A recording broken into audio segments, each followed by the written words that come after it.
Imprisonment is arguably one of the most terrifying things that can happen in a person's life. After all, people spend years without having their own space, the ability to choose who to interact with, what to eat, or where to go. Prisoners have to live in an environment of constant danger and suspicion.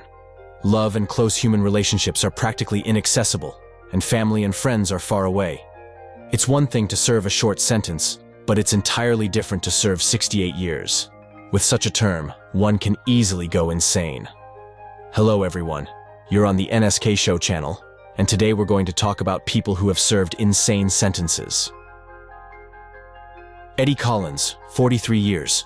You might find this name familiar, but I urge you not to confuse this man with Eddie Collins, the famous American baseball player.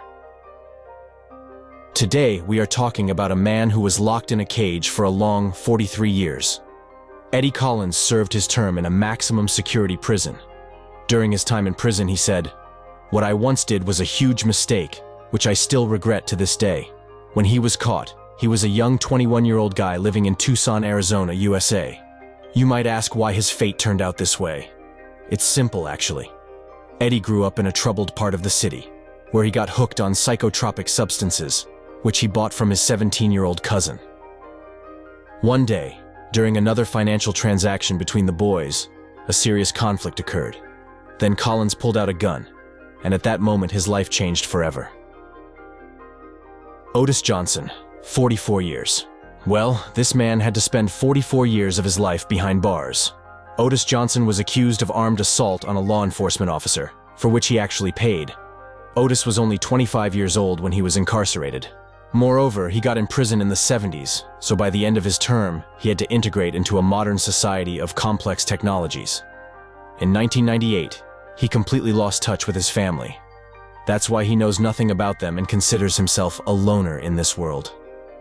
When Otis was released, prison staff returned his ID and gave him a whole $40 American. Of course, the ID needed to be replaced over time, and that money would only be enough for food for a couple of days. But the man was in no rush to fill his stomach, and first bought a ticket for an international bus. Unfortunately, it is unknown where the 69-year-old Otis went. Perhaps, during his time in prison, he devised the perfect plan and left to live out his days in a quiet and cozy place. What do you think? Share your thoughts in the comments under the video. Well, I'm moving on. John Franzese, 50 years. This 100-year-old gangster was recently released from prison after serving 50 years behind bars. John Franzese was released on June 23rd last year. He was the founder of the Colombo crime family and committed numerous serious crimes throughout his life. In fact, after everything he was involved in, it's quite surprising that he was released at all. However, he now lives in the Federal Medical Center for the Elderly in Devens, Massachusetts, USA. Harvey Stewart, 60 years. Harvey Stewart was released from custody back in 2011 when he was 83. He committed numerous crimes and was sentenced to a long 60 years in prison. For most of the time Harvey spent in prison, he had very few visitors. Moreover, the former inmate himself cannot recall anyone who visited him during the last 10 years. He was completely isolated from the outside world and didn't even know what was happening in it. Just imagine what he might have felt, stepping into the light after 60 years of confinement. When Harvey was sentenced to prison, shoes cost only $10. People had just traveled to space for the first time, the Beatles released their first single in the UK, and John Kennedy was the president. Of course, a lot has changed since then. Joseph Ligon, 63 years. Joseph Ligon, a 79-year-old inmate, spent a whole 63 years in a maximum security prison. And you know, I always thought that all criminals dream of parole. But not this guy. He voluntarily refused the parole offered to him. It turns out he went behind bars at the age of 16, receiving a life sentence for his crime. The United States Supreme Court deemed such a harsh sentence for a minor unconstitutional, giving the convict a chance to be released on parole. But Ligon himself fundamentally refused to request parole.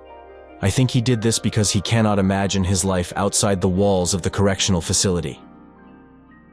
Richard Honeck, 63 years and 1 month. At the age of 22, Richard Honeck was sentenced to life imprisonment for a serious crime. Of course, people are punished differently for such crimes, and it depends on where a person lives and in which state or city they are at the time. In the USA, different laws apply. Moreover, in some places, there is even a 3 strikes law, which can override judicial sentencing, regardless of the severity of the crime itself. Richard Honeck was released on parole after serving 63 years and 1 month. He was released at the age of 85. It seemed that his life was almost over. But no, Richard lived another 12 years in freedom and passed away in 1976. Charles Edridgeford, 64 years. The story of this man is somewhat different from other prisoners. The sad part is that Charles Edridgeford was innocent. He is now rightfully considered the person who served the longest time without committing a crime. To know a bit more about Charles, here's some backstory.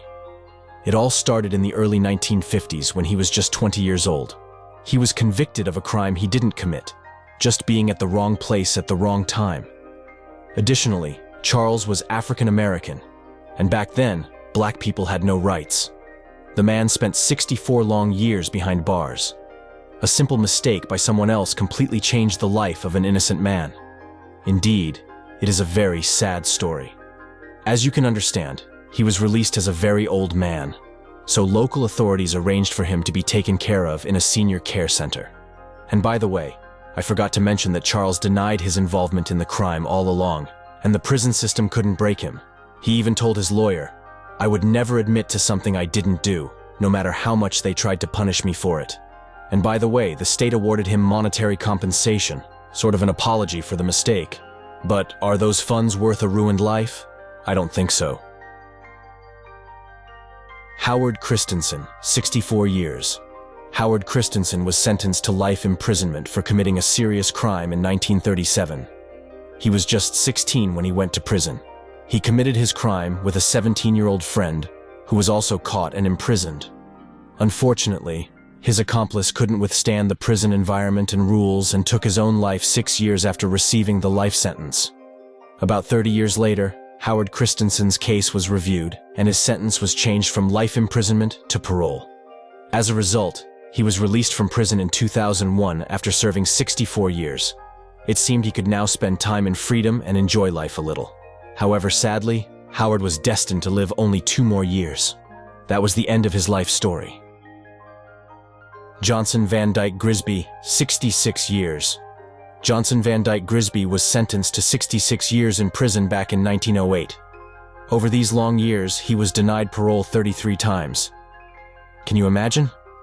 Finally, at the age of 89, Johnson was released in 1974 because he was no longer considered a threat to society. It seemed he could live a bit more in freedom, enjoying life.